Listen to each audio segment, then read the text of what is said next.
¿Qué tal, amigos? Buenas tardes. Bienvenidos al Panorama Argentino del día de hoy, que nos reúne siempre a ustedes desde casa y a nosotros, al equipo de contenidos de televisión digital abierta, junto a los 14 canales públicos de todo el país, para compartir esta hora de buenas noticias federales. Vamos a la apertura y les cuento de qué se trata el panorama de hoy.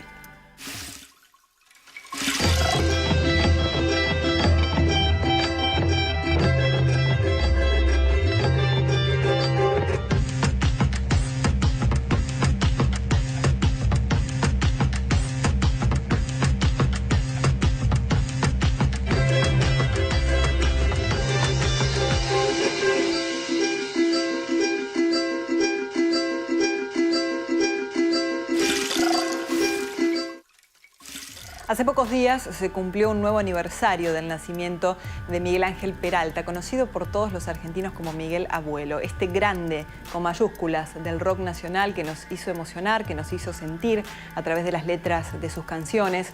Este genio autodidacta que tuvo una infancia difícil, que vivió en un orfanato, que convocó a un grupo de jóvenes y que conformaron Los Abuelos de la Nada, este grupo que duró durante casi 20 años haciendo vibrar a los argentinos, con muchos vaivenes en el medio. Este gran personaje de la historia del rock nacional que tiene un lugar hoy en Panorama Argentino. Hoy, Los Abuelos de la Nada, cerraremos nuestro primer ciclo. Hoy, Los Abuelos de la Nada, la serpiente de Los Abuelos de la Nada, morderá su propia cola. Los Abuelos de la Nada, nosotros, uno. Miguel Abuelo fue un gran poeta, un músico autodidacta y un buscador. Considero a él un juglar y un poeta. Impresionante.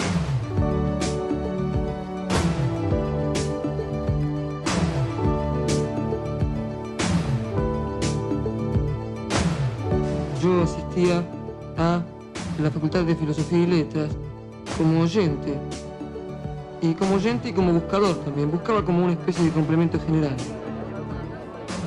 Tenía un par de novias ahí que eran estudiantes. En fin, yo terminé el sexto grado a los 19 años porque ya te dije, me echaron de todos los colegios. Por supuesto que nunca aprendí nada, nunca me entró nada y me lo regalaron en sexto grado en realidad. Pero a su vez yo ya leía Platón, Heráclito, Sócrates, Eurípides. Yo estaba metido, ya conocía a Borges. Sobre la palma de mi lengua vive el himno de mi corazón. Siento la alianza más perfecta que en justicia me une a vos.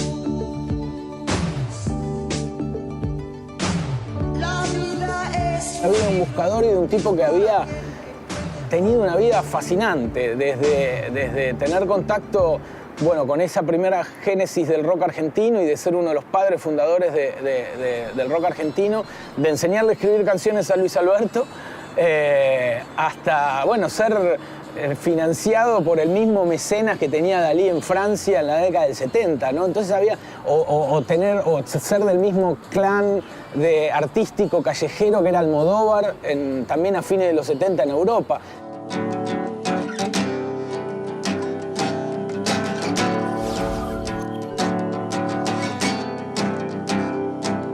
Si hay algo que lo caracterizó es la inquietud permanente, no quedarse fijo, no quedarse quieto y no quedarse en la zona de confort. Cuando él tuvo la posibilidad de grabar al principio con Mandioca y tener contratos discográficos cuando muy pocos tenían contratos discográficos, primero con CBS, después con Mandioca. Si tuvo ganas de irse y plantar una grabación y ponerse a hacer dedo y viajar por el país y dejar plantado a Jorge Álvarez y dejar plantado a toda la camada fundacional de Mandioca, no tuvo problema en hacerlo, como colgar su contrato discográfico, irse a Francia a hacer un vagabundaje artístico. Me parece que eso es, creo que una de las cosas más interesantes de Miguel. Viajé por toda Europa, ¿no? Yo siempre digo, saltimbanqui, saltimmundo. Trabajé en artesanía, trabajé en producciones para televisión, trabajé como músico, yo solito con una guitarra.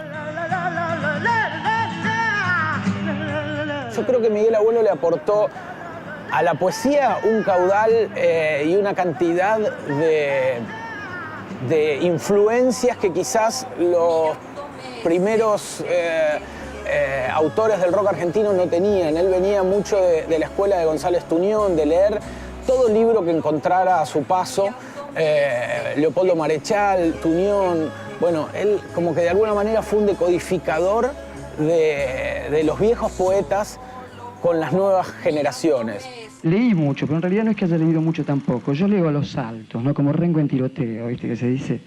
Y leo a los saltos libros determinados desde siempre, ¿no? Elijo títulos porque me los recomiendan, qué sé yo, me informo porque hay poetas, por ejemplo, que me interesan, me vuelan la cabeza, ¿viste? Son los tipos que están con un engranaje, una patita sobre el mundo, tienen que es de oro, ¿viste? Los tipos vivieron como luces verdaderamente. Uno por ahí busca la luz todo el día afuera y el Mercedes y yo qué sé cuánto, pero cuando uno entra en el campo de la cultura realmente, uno empieza a ver que no es por afuera la cosa, es muy por adentro y es esa la parte iluminativa de un individuo, ¿no?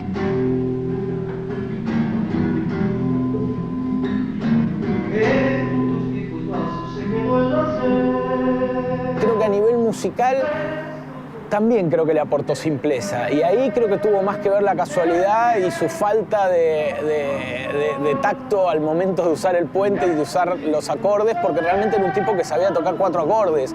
Entonces un poco el minimalismo y la simpleza de Miguel Abuelo tuvo que ver realmente con su carencia de conocimientos del uso de la guitarra.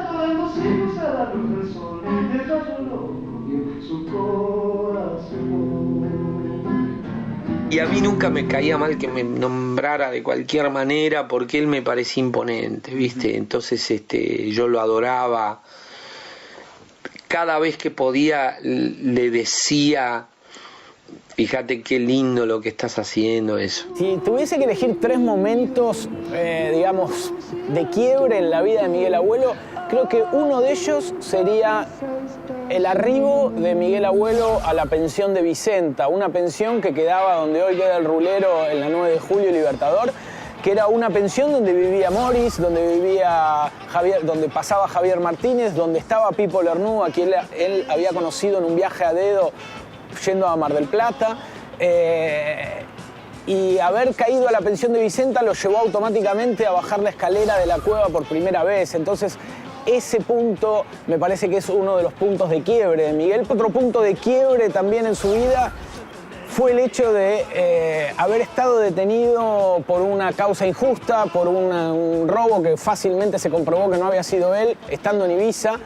Y estando detenido en esa celda de Ibiza, que era una celda Ibiza años 70, hasta los presos salían a hacer las compras, o sea, era una cosa muy friki, por decirlo de algún modo, pero en esa cárcel él tuvo oportunidad de ver, subido al techo de su celda, de ver un concierto de los Rolling Stones en el aniversario del pueblo donde quedaba la cárcel. Entonces era una situación muy extraña el hecho de ver un concierto de los Rolling Stones estando preso desde su propia celda. Y eso a él le hizo un clic, el hecho de como de querer volver. Hasta ese momento él estaba como muy convencido de seguir haciendo su camino en Europa. Cuando él en el año 84 vuelve a grabar a Ibiza, Himno de mi Corazón, y son nombrados ciudadanos ilustres, y el intendente de Calalionga, el lugar donde quedaba la cárcel, el concierto, le entrega la llave de la ciudad sobre las mismas tablas donde él 6 años antes había visto el concierto de los Stones y había visto a Mick Jagger. Lo cuento y se me sigue poniendo la piel de gallina porque creo que es muy loco de que él haya tenido esa revelación estando tras las rejas y habiendo visto ese concierto y diciendo voy a volver a Argentina y a reformular todo. Siento la alianza más perfecta que en justicia me une a vos. La vida es un libro útil para aquel que puede comprender. Tengo confianza en la balanza que inclina mi padecer. ¿Quién más poeta? O sea, Miguel me parece a mí el más grosso. Ese marcó todo, me marcó a mí y marcó todo. Mi poesía no fue la misma después de sus críticas. Fue como una marca de desfachatez, ¿no? fue uno de los tipos con Federico que se animó a hacer bailar a un público que iba a los conciertos a rascarse la barba. Que no le importó las cuestiones de género, que no le importaba si realmente le decían de que era homosexual, era puto, era esto, era lo otro. No sé que me gritas puto, boludo, gritá puto, Gil, pero déjame hablar.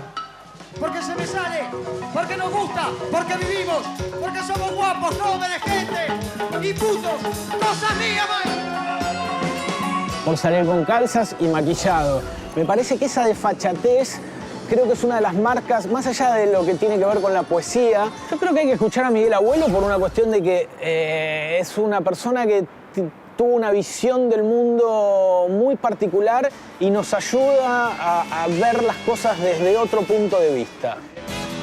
Yo ya no comprendo nada, tantas caras dibujadas como manchas en el mar.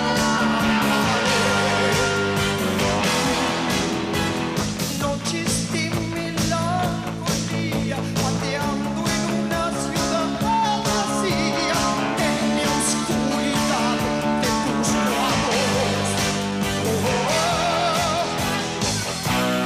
Quizás hoy sí te recordar, más allá de toda pena, siento que la vida es buena.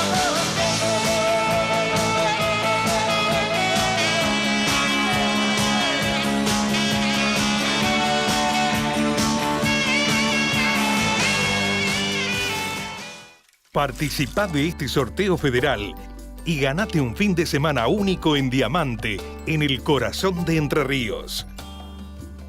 Disfrutá de un espacio soñado en el Hotel Jardín de Agatina. Un ambiente ideal para descansar y divertirse en familia. Para participar del sorteo de pasajes y estadía por un fin de semana para 2 personas, envíanos tus datos a panorama.arg@gmail.com con el asunto sorteo o bien escribinos vía Facebook.